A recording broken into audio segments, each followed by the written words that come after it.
Thank you for tuning in to Sistahsss, where we discuss lifestyle love with lots of laughs. We're your hosts, B.N.Z, Bree. Hey. Nicole. Don't be getting, hold on. Let's go. Don't be giving no dry hay. Bree. Oh. Hey. Nicole. What's going on? And Zahirah, that's me. So, okay. So we were talking about this before we started recording, but we're going to talk about full transparency because they done took away the mask now.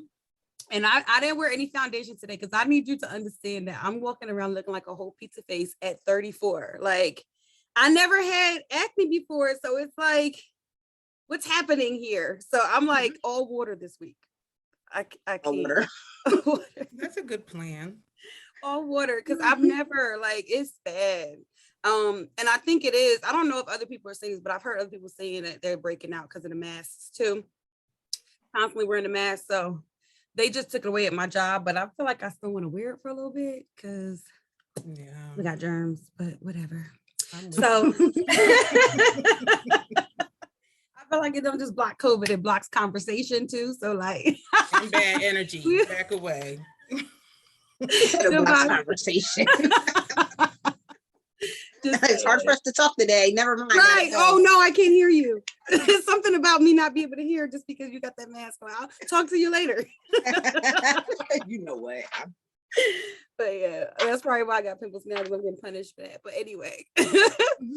So Nicole, I meant to tell you, I'm up to date on Ready to Love. So Bree, have you watched it yet? Did you able to see it? Okay. So my opinion might have changed a little bit, tiny bit, over the last few episodes. Are you up to date, Nicole? I'm up to date, but you need to refresh me because I'm like, I don't even remember the last episode. So I don't there's nothing in particular. It's just that they're not as messy as they were in the first few episodes. So maybe they got rid of like the bad eggs, maybe. But the most recent episode, the guys were at the guy table and they got into it. Oh, yes. Okay. So they had to check this other guy who was like, I kind of like men being in men's spaces and like checking each other because I feel like they don't do that in real life enough. I agree when they're wrong. And that's where true growth happens. Because if you just let someone keep, doing the same things, it's just like, and maybe they're not aware of it. Most times I think they are, but rarely do people call them out. So I'm all for that. Yeah. Full transparency and being able to receive it. Because it was good because it didn't turn into I don't know if it's because they respect Tommy so much, who's the host, Bree, but it didn't turn into an altercation. Like, it kind of just was like, I'm a man, you ain't gonna talk to me like that. And then they just kept moving. It wasn't no chair throwing. It wasn't no bottles being thrown. It was just okay. Like a hip hop type of situation. So. Okay, all right. So I appreciated that. So speaking of Ready to Love, which is all about finding love, dating, all that kind of stuff. Our topic for today is dating in our 30s and 40s because we represent both those age groups. Just so, how has the experience been for y'all? Because it depresses me to talk about it, but go ahead. Well, I think, the pandemic, at least for me, I put dating on a pause for at least a year, probably close to 2 years. So I think that had a lot to do with it. And then even now, dating still looks differently because, of the pandemic and, having to wear a mask and, me, still being kind of particular of where I choose to hang out, what spaces I choose to be in. So yeah, that was difficult. So I think, I leaned on, online dating a lot. And let's just say, I'm 42. Like I said, I still have not found my mate through online. I just honestly feel like that's just not for me. You just constantly have to, weed out, all the foolishness. People are still catfishing in 2022. So at this age, why, Lord, why? So it kind of just is what it is. So I'm really just in a space where I'm really just enjoying companionship, and not putting, titles on anything, not putting, expectations. And I feel like that's really, at least for me, it's helped, because of course, in the past, I'm just like, oh my God, I met this great guy. Like 6 months from now, we need to be in a relationship. A year from now, we need to be married. But now it's just like, and I think the older that I do get, that I do look at, dating differently, where it's just like, listen, if, I'm with someone and I enjoy their time and they make me happy for that moment, then listen, that's it. I really enjoy not, having to deal with or wondering about, oh, what's so-and-so doing, and just not having to have those type of, disagreements and stuff. So I have to say that I'm really like in just a good space right now. How about you, Bree? I think I would have to agree with Nicole. I don't. I'll be by myself, so I'm trying to figure out how I relate to this. Like dating what? Like, yeah. I mean, I think, no, I'll be by myself. Have you tried the online dating? If something was to come along, then sure, I'm not against it. But yeah, I've done it, but I don't take anything seriously. Right. Because I'm not serious about it. Do you think you're not serious based on the caliber of kind of men you're coming across? Because I feel like if we were experiencing like good dating pool, like what did they say? That situationship is like pee in the dating pool. Like there's a lot of pee in the dating pool. Like there's a lot of not really suitable partners for whatever reason. And I'm like, I try to figure out why, but it's like, so I think all of us at some point has tried online dating, or at least online dating apps or whatever. And this time around, so I just had a breakup. So this time around, like not using that. I'm definitely kind of on the same tip as y'all with like the chilling, like, but then it's like comparing it to our 20s, like, did you have similar like experiences? Because I feel like we were more optimistic in our 20s, maybe.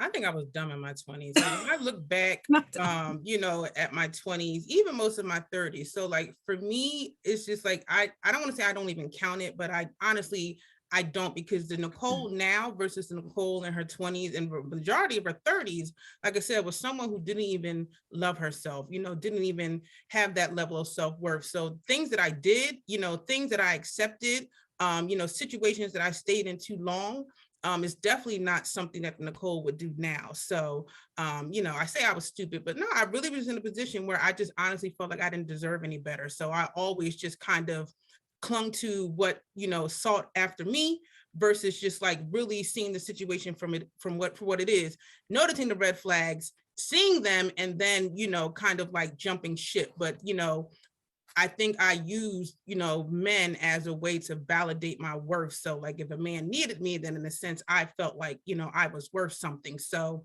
yeah, I can't even, it's like, I can't even compare 20s and 30s dating to like the Nicole now, because it's like light years different. Like I don't even recognize that person, from back then to who she is now. Yeah. So I looked up the Google definition of dating.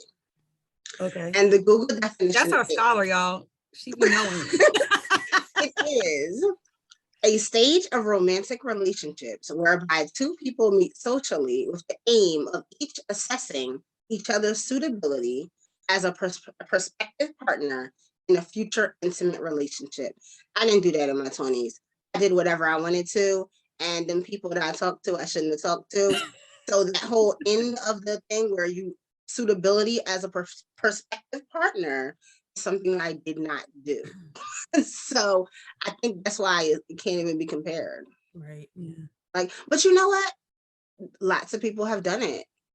I've seen beautiful relationships come out of people that have been and dated 19, 20. And that's why I don't think I'm really like, oh, I'm gonna be out here dating. I'm gonna be out here living life. I'm gonna be out here taking trips, making money, working.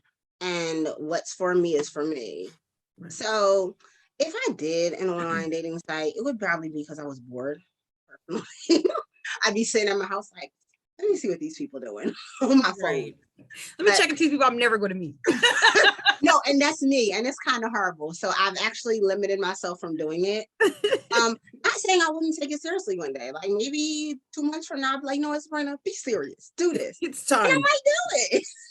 But for now, it's kind of like, whatever. But does that mean I'm the P in the dating pool? I don't want to be the P in the dating Yes. pool. No, I'm kidding. It's not like you're not in the dating pool. It's not like you on the edge with your feet in. Like, No, I don't think you are, because at least you're being honest and upfront with your intentions. Mhm. I think the P comes in when people are just not being honest, or, being disingenuous. So no, to me, as long as you're being honest and upfront and you're not leading people on, then no, like, you're not that person. So people can only, choose to accept, where you are, and they can either, want to deal with it, or they don't have to. right. I think is the problem comes in when people take away that person's ability to decide whether they want to kind of be, involved in this dating situationship, whatever it is you want to call it. So Yeah. Well, speaking of the 20s, things we shouldn't have been doing, what are some of those red flags? Because I know there were some red flags I didn't care nothing about back in 20s. They were just walking, talking But red you know flags. what? You made them like Yes. But you know what? Listen, caution codes. honestly, there's been some red flags in the 30s. Yeah. I mean, I just think because you get older doesn't mean you don't catch them. right. I don't think they changed. Like, I think the red flags are kind of consistent because they're the same things, like, lying, inconsistency, not being emotionally intelligent, not being able to compromise, like a bad communicator, like those are just off the rip. But yeah, like in my 20s, I didn't care about that kind of stuff. First of all, in your 20s, you feel like you have so much time. So it's like, I'm just having fun, I wasn't in my 20s thinking about, oh, this is my future person. I took it seriously enough where I respected the relationship, but like, I was still, in school, like trying to figure it out. Like, I wasn't really trying to make no permanent decisions at the time. So I don't know, but those are just some of the red flags that I think have been consistent over time. But I don't know what y'all think about red flags. No, those are good ones. And I think for me also, it's like a man who doesn't take accountability for his words or his actions. For me, that's major, right? Because that kind of sets the tone, for the relationship. And also, men who aren't good communicators. And, I think red flags for me that I didn't realize, like when I was younger, but a man who like bashes his ex or the mother of his children in such a negative light, or even his mother, something that I was just like, oh yeah, she must be a piece of shit. But then it's like, no, when you really, sit and look at the situation, like those are all things that probably could have saved me, a lot of, heartache, strife, all of those things, if I would have just, and like I said, I've always seen the red flags. I've always had that gut intuition, but the difference was I never trusted myself enough to do something about it. So. Yeah. Did we miss any, Brie? Did we miss? I mean, there's always the classic disappearing. Oh, ghosting. I mean, and coming back a week later. There's always peace, like say a ghost one. And that's something you can sense from the very beginning, before you're even serious, before you know that they talk about their mother. Like, Right. I mean, there's also the person that talks way too much on Facebook about everybody in every situation. Yeah, just messy. I can't do it as a man. Yeah. My last relationship, my therapist told me I just had a wagon full of red flags and just wasn't just was like, we have this idea that we can change people, but it's like, no, when people show you things, like sometimes we also don't take the seriousness of a red flag because it's like, oh, they must be joking, or that must not be really it. But like Sabrina said, like from day one, you can sometimes see like there's some stuff here, like right, you don't respect women, or you're a liar, or you go like. It's true, but it's like it is never like someone just throws you their basket of red flags. Like it's like a culmination of them. But like I said, had we, noticed the ones in the beginning, then we might not have got the point where like, hey, I got this whole basket full. Exactly. Like, why not catch it at red flag 1 and 2, and then when you're out of it and you replay it, you're like, now, girl, now you've seen, come on. It's like you get mad at yourself or you laugh at yourself. But like I said, for me, it really just came with learning to trust myself more. Like, I don't feel certain things for no reason. Like, I believe as women, we have that intuition and we just have to learn to trust it, because like I said, all the time that I've ever felt something, it was never wrong. It was always right. Yeah. I mean, I was always one of those people that like, the people would be like, Lord, send me a sign. I always needed the sign to literally like fall on me. Right. Like it had to really go down. Exactly. Right? Not a little pebble. It was like God was like, I threw them pebbles. Now it's the boulder. Right. Like, Yeah. Now I'm gonna pick up this iceberg. Yes, it had to be like there was no possible way you could stay here at all. But I did take things from that. Now that I'm older. And like I said, I don't care. We could know all the red flags. That doesn't mean we're never going to fall into them again. Yeah, exactly. So, because everybody might have one half of a red flag or something. And, the good can always outweigh the bad. But one thing for me now, name calling, you call me one thing that's not Sabrina Holly Nicholson, and I will never talk to you again. Or It's baby something, or boo. okay. All right. Okay. Yes. All right. Terms of endearing, okay. She's like, oh, don't call her sweetheart. She gonna be out. Oh no, you call her sweetheart. Yeah, I don't like that either. Don't. Yes. But that's one thing that I've taken.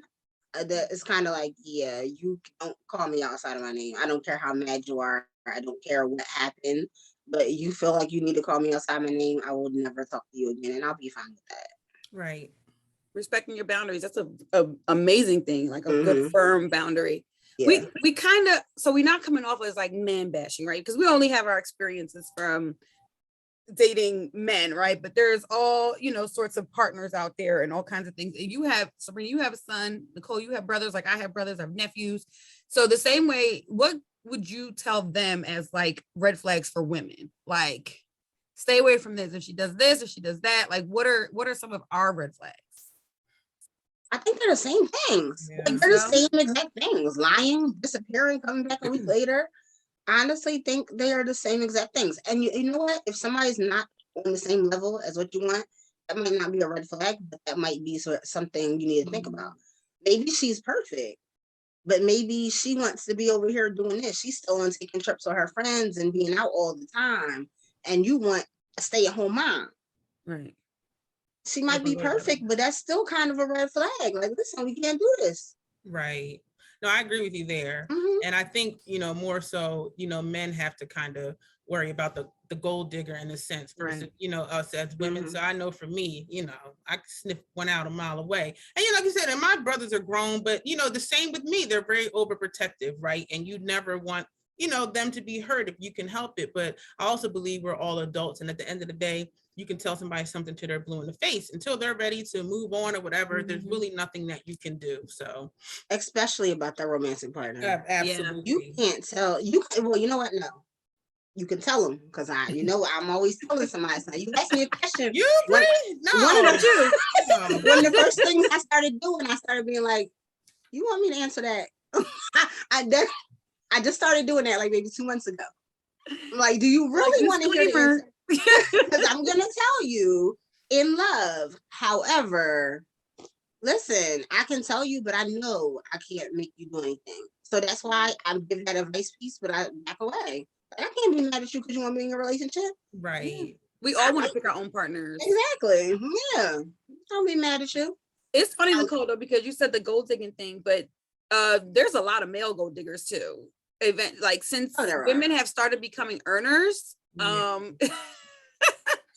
I think that's kind of like equal because there's a lot of men who don't necessarily want to work as hard or are okay with being taken care of now. And, the world has changed. So maybe that is the new dynamic. It is what it is. But I think both. I think it's not even gold digging, it's opportunistic people. Like people who are not with you genuinely for genuine, purposes and, just to be with you for you, but like what you can do for them or what you can provide for them. I think both male, female, whoever, I think they can have that in common for sure. No, you're right. And I always tell people I got one broke best friend. That's it. Her name is my kid. And like I said, because I've been there, done that, got the t-shirt and not doing that again. So no, you're right. So it does go both ways. And I know for me, just, anyone who's not on my level as to speak, like it's like that building process, like that Build-A-Bear process. I'm like 42. Like I need someone who comes already, whole. and then we can continue to compliment each other, but I don't got time for you. Oh, I'm working on this vision, and that's fine. You stay over there, work on your vision, and I'm gonna keep, doing what I'm doing, because I can't do it. Take the tool belt off. No more Bob the Builder. No more projects. My tools away.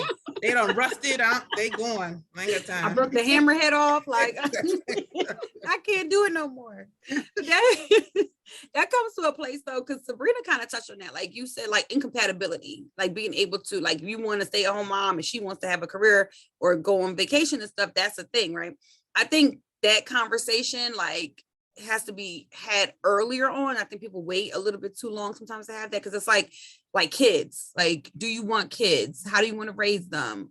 Finances, like all of these conversations. And I think I think that's part of what makes life so hard, is because it's like, I don't think we necessarily trust people anymore because of like maybe being burned or being like past experiences and things like that. So I think we're just not a trusting sort of like community, because dating is from what I'm hearing from people who are dating, and there's like LGBT people, like everybody is having a difficult time finding a good partner for whatever reason.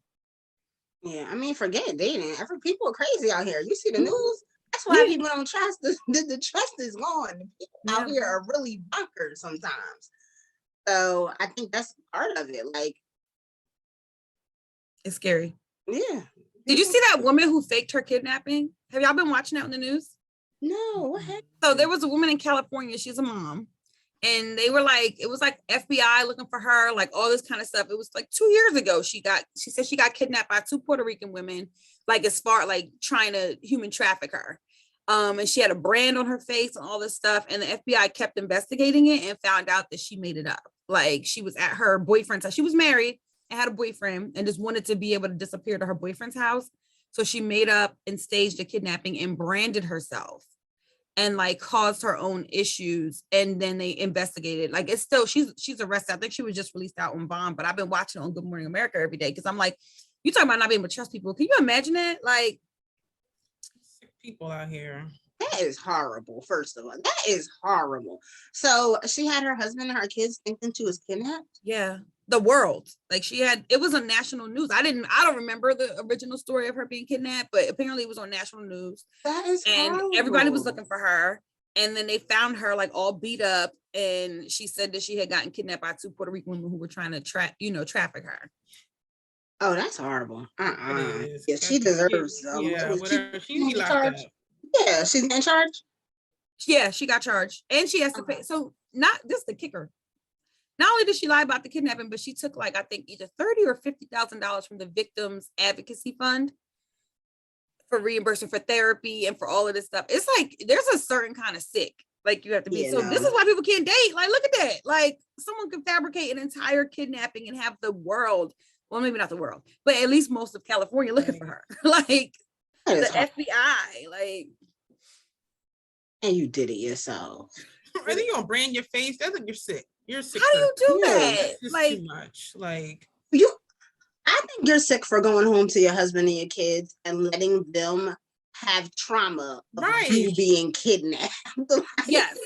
Forget us. Especially the kids. You went home to your wife, to your husband and your kids and said, I was kidnapped, and they're hurt. You know they was crying. Exactly. I could see it going down now. Right. They probably thought they was going to get killed. Oh no. It's gonna be messed up for yes. All because you want to just, you know what I'm saying? Like the less people go sometimes to cheat though. It's crazy. Oh, but you know what? Cheating. That's well, that's definitely. No, go ahead, Brie. I'm sorry, baby. Yeah, you know, I forgot what I was gonna say. Sorry, bro. She just threw it. That story just threw me. I'm sorry. Yeah, no. Yes, it was going to be something in relevance to the story though, so I'll get it back. It'll come back. You can snatch it back. Yes.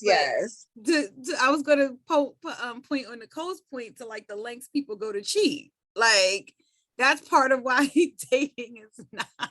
Oh, to lengths people go. Because this woman staged a whole kidnapping just to be able to go with her side piece. Like. Right. And then I'm gonna brand my face because we gotta make it really believable. Like, what are you doing? So, and at no point did someone say like, maybe that's not a good idea, you know. Yeah, maybe you shouldn't do this. Yeah, I wonder if he knew about it in advance. Like, did he know that's what she was? He's the one who ratted her out. That's how they found out. Good. He's the boyfriend. out. Like, good. they were like, she was with me the whole time. Good. Thank God, because I'm glad he has some sense.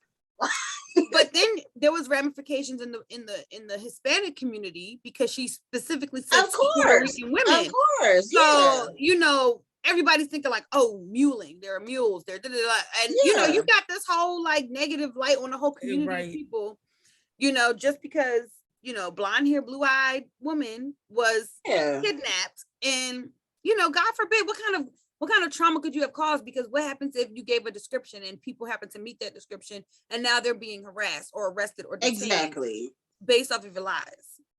Yeah, that's why she needs to be locked up. Go ahead. So I need to hurry from becoming attorneys, I guess. No, you know what? I know this is the wrong way to think, but I feel like 2 Puerto Rican women should go kidnap her now. Since that's what she wanted. I know that's the wrong way. Be careful what you ask for. Eye for an eye. Or they should at least be able to put the paws on her. Are we kidnapped you? Oh, okay, I'm gonna show you what it really looks like. Oh, really? Exactly. Since you want to be funny. Right. So that's another red flag, right? Cheating. So yes, go through great lengths to be able to hide the fact that they want to cheat. And it's crazy to me that people do that because it's like there's a whole community of people who are open to open relationships. So why can't you just stay within your community? Like, that's true. That's a big thing these days. Yeah, it really is. And so go find somebody who wants to be involved with it. Basically. Yeah. But don't get into a monogamous situation if you're not ready to be monogamous. Like that is something that is really, it's character questioning to me. Cause it's like, and I don't understand how guys like to have guys around who are habitual cheaters. Cause it's like, do you really think that this man, it's not a character issue? Like you think he's not gonna lie and cheat to you too? Like he lies and cheats to a person that he claims to love. So, and I get bro code because a lot of times guys treat their male friends better than their significant other in this day and age. Anyway, I don't know what this whole dynamic is of trying to impress your friends, but like if I had a friend and all she did was cheat all the time, like, and got me involved in her cheating, wanted me to lie for her, like eventually I gotta start being like, well, dang, is she a good person? Because is she a good person? Like, why is she my friend? Like, why? But guys don't think that, I guess. I don't know. Yeah, I mean, some people just come from the like, it's not my business, right? Right, wrong, or indifferent. Like, you know, everyone's different. And some may say something, but some may just be like, listen, that's between them. It's really, I just really feel like it's a fine line when you get involved in people's relationships, you know? So I don't know, for the most part, like I said, as long as that stuff don't be affecting me, I'm like, listen, do you? Just don't bring me in it. Yeah, don't be just like, oh, I was at Nicole house and you like, get out of here, Levi, we taping. Hey, nephew. But yeah, so we talked about the red flags. What about the green flags? What are some good things to look for in like a partner, someone you're dating? Things to look for. Well, I really think it's like kind of like the inverse. You know, for me, someone who, you know, takes accountability, apologize when they're wrong, you know, they respect and honor, you know, the boundaries that you set, they're authentic in their actions, you know, just very transparent. To me, like those things are just, you know, where I feel safe, you know, not just physically, but emotionally safe, you know, able to be vulnerable with that person when I'm in their space. Those are just some of the things that I think about. Yeah, I think authenticity is a big one. They can be authentic to themselves, and therefore, if they can do it with themselves, they're more likely to do it with you. Other than that, I really think compatibility is a big one. Because even if somebody can be good for themselves and good for somebody else, but not good for you. So I think that's big. I think that has to be looked at, whether they're heaven or not heaven. Other than that, you know, you can't be out here lying. So this is the exact opposite. Right. Let's not be a liar. Let's not be a cheater. Let's not be a thief. Right. And that's a good one. Just be a good person. Like, why is that? It shouldn't even be hard. Like, just be a good Decent. of moral and ethical value. That's it. That's it.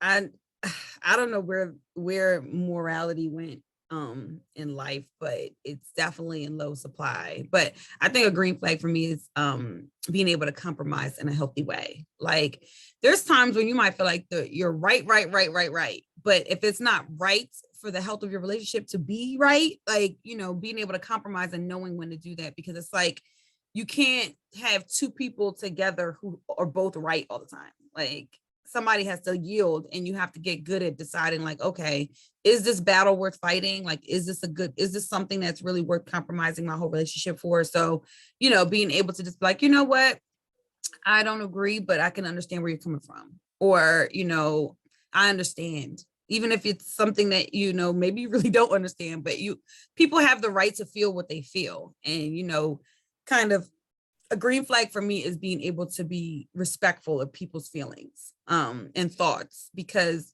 they don't have to make sense to you for you to be able to respect the bounds of them. Like, you're allowed to feel what you feel. Like, no one can explain. We could all be in a situation where we watch the same event happen and it affects us all differently. So doesn't mean any of those are wrong. They're just different. We're different people. So I think someone who can respect that.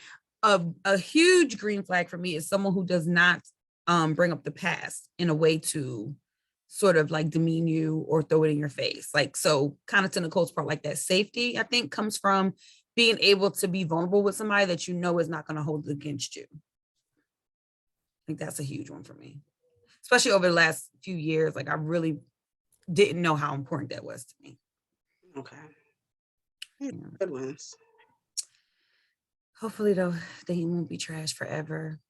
I don't think it's trash. It's, it sucks. It had its moments, but I know there's definitely, good people out there. Look, not that face you made. And you know what? That guy. You know what? If it's trash, you got to stop doing it for a while. Mm-hmm. Like, if that's the perspective that someone has, stop doing it. Like, just stop. Like, yeah, I would say that. Just stop. Just don't do it. Because you won't look at it positively anyway. Right. So it's like, the person could be great. And if you have that mentality, you have to get to the point where you can see it positively. You can't be out here just thinking about all the bad things. You got to be a point where, you know what, listen, like, I'm good with myself. I think I can try to make it work with somebody else. And you also just can't go for that, the people that hit you up too. You want online dating? Oh, they hit me up. No. Do a conversation. See if they are compatible. See if they have some of those green flags. And then go. And then do it really not big. Exactly. Small steps. Like you said. And just stay in the present. That's just exactly my, the present. Therapist, stay in the present, and then just enjoy the moment for what it is. Not forecasting, years from now. So I think you're right. And I think that the pandemic helped me do that. By taking those 2 years off, and because again, no, I don't ever want to be that cynical woman that just think, oh, men ain't shit and all that other stuff. So really taking that time, and that's men and women both, like, if you, get out of a situation, take that time to kind of reflect, take accountability, because people always want to be like, oh, well, they did X, Y, Z, but, we both play a part in a relationships, ending, whether, good, bad, indifferent. So I do think that part's important, and getting to really know yourself and what it is that you really want, because, in that 2 year space, I kind of determined, like, I don't think I ever want to share my space with someone again. I enjoy the companionship aspect. We can have sleep over here, over there. So, and like I said, that may change, but, for me, like I said, what I really thought I wanted is totally different from what, I really want, once I really, peel back the layers and see, like, who I am, what I want, and what, really is important to me. So I think everyone should take that time to do that. Another green flag is taking time to, for your emotional and mental health, whatever that means to you. But I think that's important, and everyone could benefit from that. So that is a big major green flag for me. When someone said, I said, what? You go took to time. therapy. Yeah, listen. Trying And to just break emotional that's trauma. amazing. Yeah. And I also think that leads to a person be able to communicate effectively, because that's important too. Like if we're just not on the same page, communication wise, it's just never going to work. Yeah. I think it's big that you said stay in the present, because that's a serious one. Because you know what? Even though Nicole said right now she's decided she doesn't really want to spend space on anybody, on March 12th of 2032, she could meet somebody and like, you know what? Share my space with him. Right. Exactly. But as long as she's willing to say, like, all right, this might be it right now. But right now, she knows where she's at. I think another thing that's big is expectation to other people. Yes. Some people been doing stuff because their mom is saying, oh, why you not with nobody yet? They friends are all married. They friends got a relationship. Guess what? You got to be happy with yourself. You are the only person you have to live with. And even if you're with somebody, when you die, you're going to be buried by yourself. Preach. So, hallelujah. You have to make sure you're happy. It's not about everybody. That's true. That's true. And being able to be in a space where you're okay being with yourself. Exactly. Because if you wouldn't date you, why would somebody else? And that's self-reflection. Because like right now, I know I'm not in the space to be someone's good partner right now.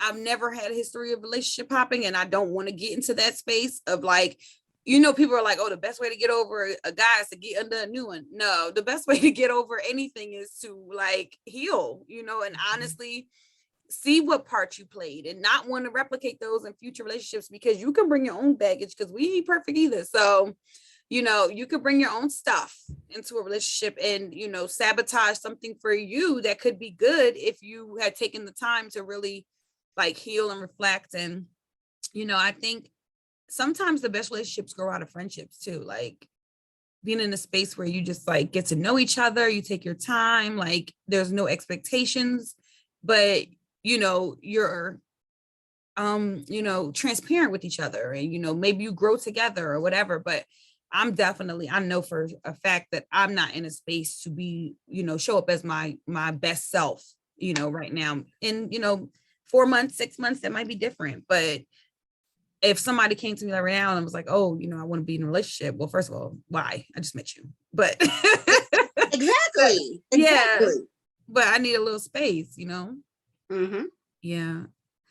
It's interesting. I mean, I know I sound like a cynic, but I really don't. I've had some really great experiences with dating too. Like just because I'm not married and people think that, oh, it's because you're a failure, but people don't realize, like one of my friends said this to me and he was so right. And he's like, well, in order for you to get to marriage or get to that person, their forever partner, 99% of relationships have to fail.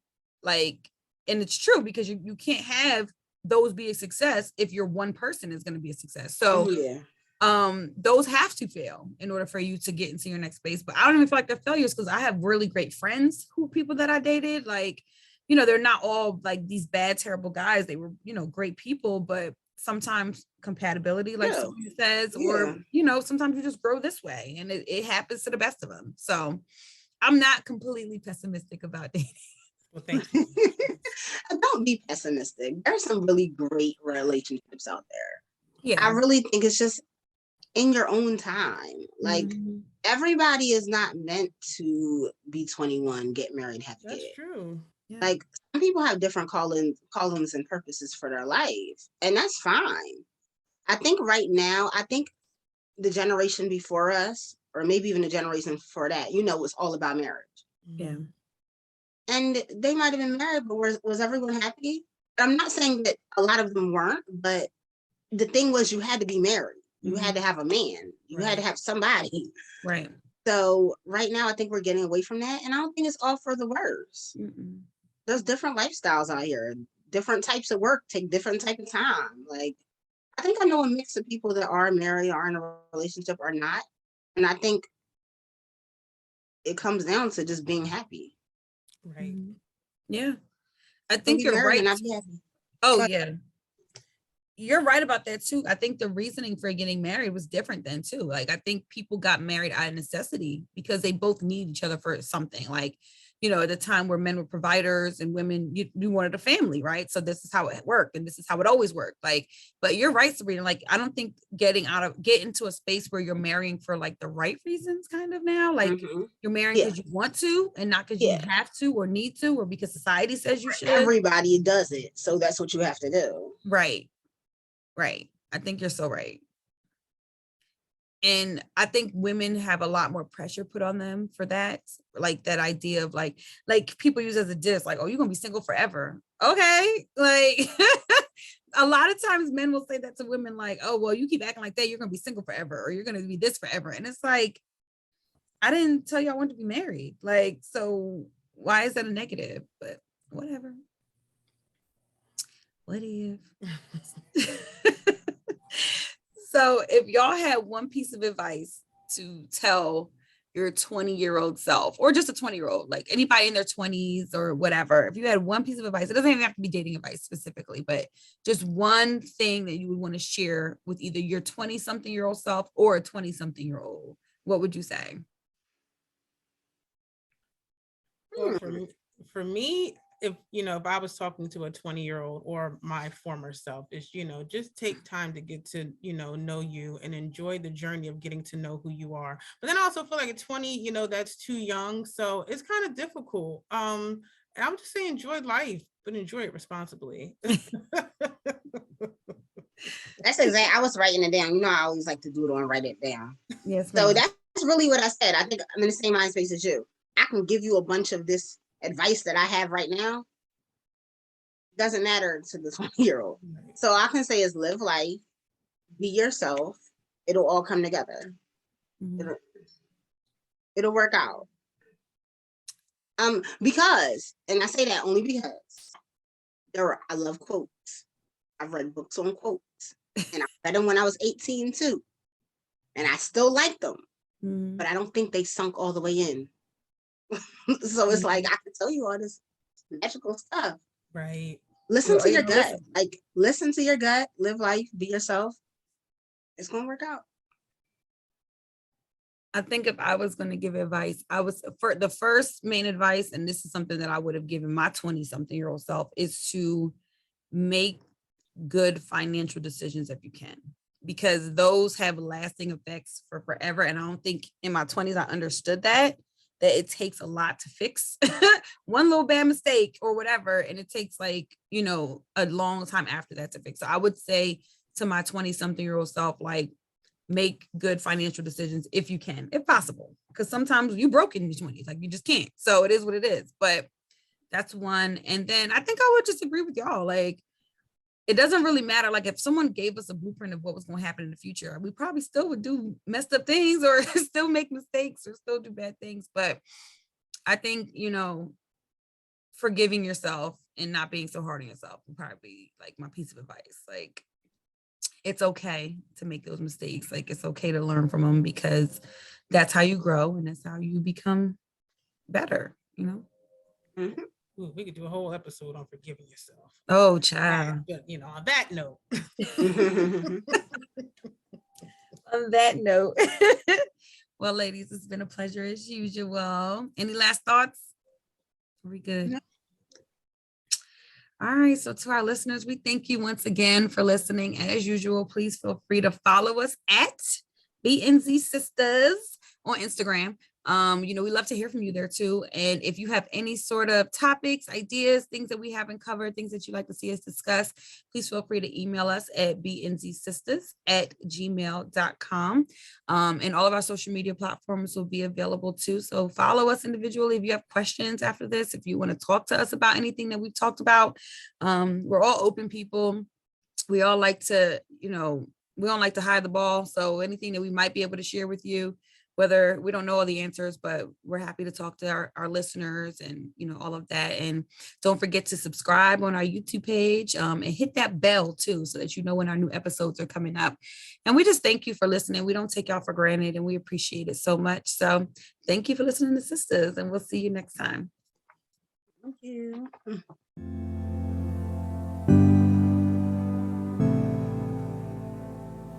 Don't forget to subscribe and follow us today at BNZ Sistahs.